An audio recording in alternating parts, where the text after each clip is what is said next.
Hello friends, कैसे हैं आप सब। या देवी सर्वभूतेषु विद्यारूपेण संस्थिता नमस्तस्यै नमस्तस्यै नमस्तस्यै नमो नमः। दोस्तों, आपका हमारे चैनल पर स्वागत है। Class 8 exercise 8.1 algebraic expression and identity. दोस्तों, यहाँ सबसे पहले हम जैसे कोई हमारे पास एक्स वाई जेड या X plus Y plus Z दिया हुआ, इनमें बेसिक डिफरेंस क्या है, पहले हम ये सीख। देखिए, इसमें इस अलजेब्रिक एक्सप्रेशन में एक स्टेप है। जैसे एक पद बोलते हैं, इसको हम टर्म बोल देते हैं इंग्लिश में। और यहाँ पर हमारे पास 3 टर्म्स हैं। कितने पद हैं यहाँ पर? 3, 1 2 3। अब इनका हमारे पास क्या तरीका है इनको जानने का? इन दो संख्याओं के बीच में, जिन जिन दो टर्म्स के बीच में आप या जिन दो वेरिएबल्स के बीच में ही प्लस का माइनस का साइन लगाओ, हम उनको जो है अलग अलग पदों में गिनते हैं। तो हमारे पास टर्म्स अलग अलग हो जाते हैं। इसीलिए यहाँ पे x प्लस वाई जेड और x plus Y plus Z, ये 3 इसके अंदर पद हैं और इसको एक पद कहते हैं। ठीक है, पहली तो ये प्राइमरी बात होगी। उसके बाद हम आपको यहाँ बताएंगे कि इसमें गुणांक यानी कि कोफिशिएंट और किसी टर्म का वेरिएबल क्या होता है। जैसे सपोज कीजिए मैं यही वाली टर्म ले लेता हूँ। ये मैंने लिया 2lm। अब lm क्या है ये और ये क्या है? ये पूरी एक टर्म है, पूरा एक पद है। ठीक है, और इसका कोफिशिएंट कितना है? कोफिशिएंट कितना है? कांस्टेंट टर्म होती है, उसे हम कोफिशिएंट बोलते हैं। और पीछे वाली टर्म जो है वो इसका वेरिएबल है। तो हम एल एम एक्स या वाई किसी भी टर्म से इसको हम प्रदर्शित करते हैं। ठीक है, अब आपको यहाँ क्या पता लग गया कि इनमें से टर्म क्या होती हैं और ये कोफिशिएंट्स क्या होते हैं। उसके बाद हम यहाँ पर आपको एक बार जैसे पदों के हिसाब से, टर्म के हिसाब से कौन कौन से होते हैं एक पदी यानी कि और पदी। तो एक पदी होते हैं वो मोनोमियल्स हो गए। ठीक है, मोनोमियल्स। और द्विपदी जिनमें दो पद हों। कि जैसे अब देखिए यहाँ पर ये मैं लिख देता हूँ एक्स, ये एक पदी है, मोनोमियल है। मैं लिख दूँ 2 प्लस एक्स, ये द्विपदी होगी। इसके अंदर दो अलग अलग टर्म्स होगी, बीच में हमारे पास प्लस का साइन होगा। ठीक है, इस प्रकार हमने इनको ध्यान रखना है कि एक पदी, द्विपदी या त्रिपदी, जो मोनोमियल है, बाइनोमियल है, ट्राइनोमियल्स हैं। अब देखिए यहाँ पर हमारे पास फर्स्ट क्वेश्चन क्या है? एड द फॉलोइंग्स, निम्नलिखित का योग करना है। अब क्वेश्चन नंबर फर्स्ट में देखिए, A B minus B C. अब जहाँ हमारे पास कॉमा लगा है मैंने वहाँ प्लस का साइन डाल दिया। बी सी माइनस सी ए, जहाँ कॉमा लगा है वहाँ प्लस का साइन डाला। सी ए माइनस ए बी। और उसके बाद हमने क्या करना, इनमें से जो सिमिलर टर्म्स हैं उनको इकट्ठा लिखना। देखिए यहाँ पे मेरे पास फर्स्ट है ए बी। अब आप सेकंड में ए बी देखिए कहाँ है। ये बी सी है, ये बी सी है, ये सी है, ये सी ए है, ये ए बी है। तो मैं ए बी के साथ ए बी को लिख लूँ। ये मेरी फर्स्ट टर्म भी यूज होगी और लास्ट टर्म भी यूज। माइनस बी सी, ये भी बी सी है और ये भी बी सी है, प्लस बी सी, और ये दोनों माइनस सी ए और प्लस सी ए। अब आप देख रहे हो ए बी माइनस का है, ये प्लस का है, कट जाएगा। ये माइनस का है, ये प्लस का है, कट जाएगा। ये माइनस का है, ये प्लस का है, ये कट जाएगा। तो हमारे पास आंसर क्या आ जाएगा? 0। क्या आंसर आ जाएगा हमारे पास? 0। और सेकंड पार्ट में देखिए हमारे पास दिया है A minus B plus A B और कॉमा बी माइनस सी। यहाँ क्या करना होता है, जिन संख्याओं पर हमारे पास यहाँ पर 3 जो है वो एक्सप्रेशन दे रखे हैं, 1 2 और 3, हम दोनों के बीच में कॉमा लगाया हुआ है। जहाँ पर हमारे पास कॉमा है हम वहाँ पर प्लस का साइन डाल देंगे। जहाँ पर कॉमा दिया हुआ है वहाँ पे हमने क्या करना, प्लस का साइन डाल देना। और बाकी सारी टर्म वैसे के वैसी नोट कर दें। देखिए हम क्या करेंगे, अब इसमें आइडेंटिकल टर्म्स को अलग कर लेंगे। जैसे ए है, ए के साथ ए लिख लिया, ए माइनस ए। ये ए था और एक ये माइनस का ए था। उसके बाद ये माइनस बी कैरी कर लेना और बी के साथ बी की टर्म कैरी कर लेनी है। ठीक है, उसके बाद सी है, देखिए माइनस सी ये है, प्लस सी ये है, ये कैरी कर लेना। अब ए बी यहाँ से कैरी कर लीजिए, ए बी के साथ की और कोई ए बी की टर्म नहीं है, फिर ये बी सी आ गया, इसको कैरी कर लीजिए, और फिर ए सी आ गया, इसको कैरी कर। अब नंबर ऑफ टर्म्स गिन लीजिए, 1 2 3 4 5 6 7 8 9, 1 2 3 4 5 6 7 8 9। इसको गिनने का ये फायदा रहता है बच्चों कि अगर हमसे कोई टर्म बाई चांस छूट, पता लग जाएगा। देखिए हमने क्या करा, दो सिमिलर टर्म्स जिनके साइन डिफरेंट थे उनको आपस में कट कर दिया, और हमारे पास आंसर बच गया A B plus B C plus, ये हमारा आंसर आ गया। जो आइडेंटिकल टर्म्स होती हैं डिफरेंट साइंस की, उनको हम काट सकते हैं, उनके कोफिशिएंट भी इक्वल होने चाहिए और उनके वेरिएबल भी सेम होने चाहिए। ठीक है, अब थर्ड वन में देखते हैं।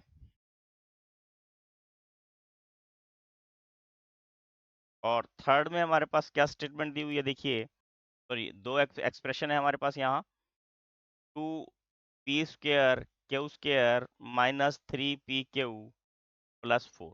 यहाँ कॉमा लगा है, कॉमा की जगह हम क्या लगाएंगे, plus, plus 5 plus 7pq minus 3p² q²।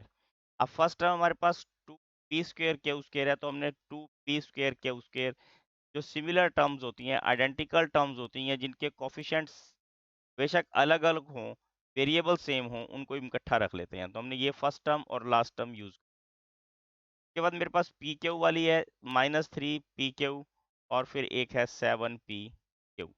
ये एक जैसी टर्म्स हैं, इनके कोफिशिएंट बेशक अलग हैं, परंतु इनके जो चर हैं, जो इनके वेरिएबल हैं, वो सेम हैं। और 4 और 5 को अलग लिख लिया। ठीक है, अब आपने क्या ध्यान रखना, 3 बड़ा है या 2? 3 बड़ा है। 3 का चिन्ह क्या है, माइनस, तो माइनस लगा लेना है। अब देखिए 3 में से 2 गया 1, और जो कांस्टेंट टर्म है वो घट गई, और जो इसके वेरिएबल हैं वो वैसे के वैसे आपने लिख लेने हैं। अब देखिए -3pq और +7pq, pq तो एज इट इज आ जाएगा, और 7 में से 3 गए, प्लस के 4 बचेंगे, और 4 और 5 9 हो जाएंगे। अब ये -1 हमें लिखने की जरूरत नहीं होती, तो हमें लिखेंगे -p² q² plus 4pq plus 9। अब आपको यहाँ क्या ध्यान आ गया कि जो हमारे पास इनके चर होते हैं, जो वेरिएबल्स होते हैं, उनको हम ऐसे का ऐसा लिखते हैं, और जो उनके कोफिशिएंट्स होते हैं माइनस करने में या प्लस करने में, उनका हम, ये हमारे पास यहाँ इसका आंसर आ जाएगा। इसका फोर्थ पार्ट देखते हैं। अब सबसे पहले देखिए यहाँ एक्सप्रेशंस कितने दिए हुए हैं, 1 2 3 4 हैं।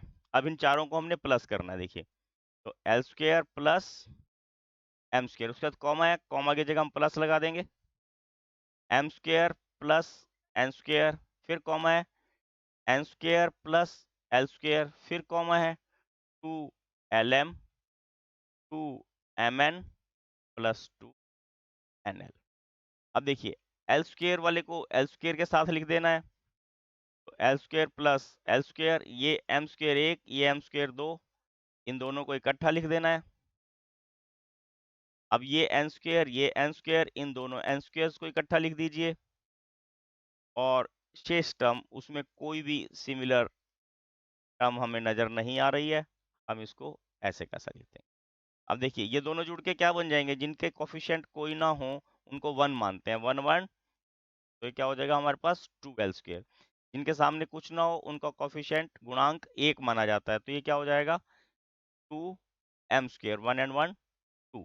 इसी तरह इसको भी 1n मानेंगे, इसको भी 1n मानेंगे, और ये हमारे पास हो जाएगा 2n² plus 2lm plus 2mn plus 2nl।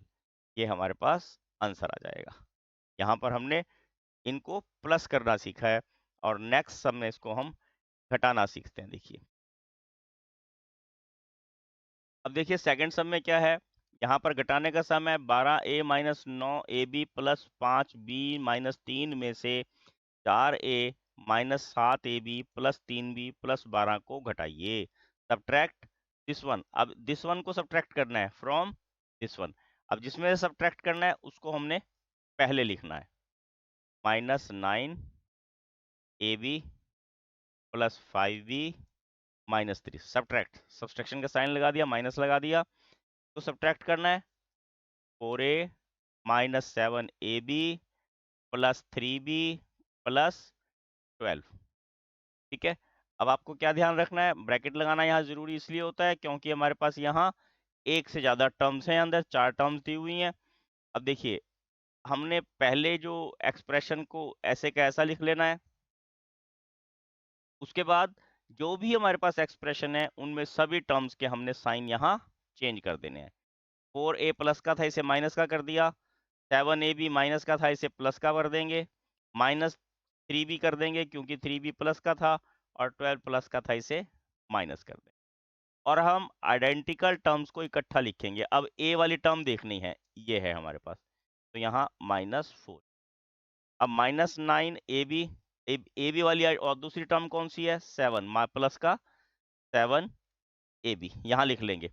ठीक है। अब देखिए ये 5b है प्लस का 5b, आइडेंटिकल टर्म्स ढूंढनी है। माइनस का 3b ये लिखा है, इसको भी लिख लेंगे।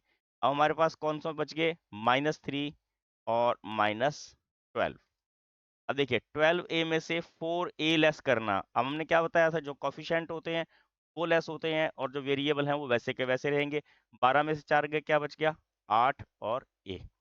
अब देखिए माइनस का 9b a b है और प्लस का 7a b है।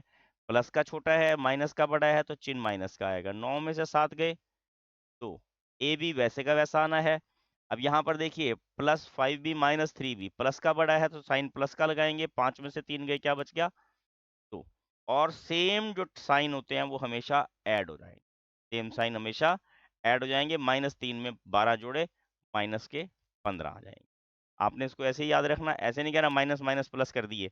आपने बोलना है सेम साइन जो है वो प्लस करके चिन्ह जो बड़ा है उसका लगाना है। ठीक है। तो हमारे पास आंसर आ गया 8a -2b प्लस 2b -15। ठीक है। इसका सेकंड पार्ट देखते हैं। इसके सेकंड पोर्शन में देखिए, अब हमने क्या करना है,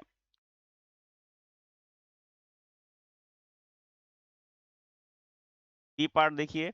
5x 5xy -2yz -2zx plus 10xyz में से 3x प्लस 5z -7zx को घटाइए। Subtract 3xy plus 5yz -7zx from 5xy -2yz -2zx plus xyz। अब यहाँ पर हमारे पास जो घटाने वाली टर्म है को हम लिख लेते हैं, जिसमें से घटाना है पहले 2zx प्लस 10xy और ये z, माइनस क्या करना है हमने 3xy प्लस 5z -7zx। ठीक है। सबसे पहले हम क्या करेंगे, ब्रैकेट खोलते हैं और ब्रैकेट खोलने पर हमने सभी टर्म्स के चिन्ह चेंज कर देने हैं। ठीक है। -3xy प्लस का था, माइनस हो गया। 5z yz जो है प्लस का था, ये भी माइनस का कर देंगे। और -7zx प्लस का था, माइनस का था, इसे प्लस का कर देंगे। 7zx, इसको z को थोड़ा छोटा लिखता हूँ तो जल्दी से आइडेंटिफाई हो जाएगा। अब आइडेंटिकल टर्म्स निकाल लेनी है। x वाली टर्म्स को पहले लिख लेना है, 5xy और फिर इसके साथ -3xy। yz की टर्म देखिए, एक ये है और एक ये है, दोनों एक लिख लेनी है। -2yz और -5yz। अब zx की टर्म देखिए, -2zx और ये प्लस के 7zx। अब xyz वाली और कोई टर्म नहीं है तो इसके हमने ऐसे कैसे लिख लेने। इनकी काउंटिंग कर सकते हैं, 1 2 3 4 5 6 7। इससे गलती पता लग जाती है, 1 2 3 4 5 6 7। ऊपर भी 7 टर्म है, नीचे भी 7 टर्म है। इसका मतलब क्वेश्चन ठीक चल रहा है। देखिए 5 में से 3 गया 2 और एक्स वाई आपने एज इट इज लिख देना है, ठीक है। तो क्या आ जाएगा हमारे पास 2xy माइनस, अब देखिए दोनों सेम साइन है, सेम साइन ऐड हो जाएंगे, 2 और 5 7, और वाई जेड वैसे का वैसा। इन दोनों में देखिए 7zx प्लस का है, वो बड़ा है, उसका साइन लगा देंगे, और 7 में से 2 गए 5zx, और 10xyz एज इट इज आ जाएगा। ये हमारा यहाँ आंसर आ गया। अब सी पार्ट में देखिए 18 minus 3p minus 11q plus 5p Q minus 2p Q square plus 5p square Q में से 4p square Q minus 3p Q plus 5p Q square minus 8p plus 7q minus 10 को घटाइए। Subtract this one from second term आपको दी हुई है।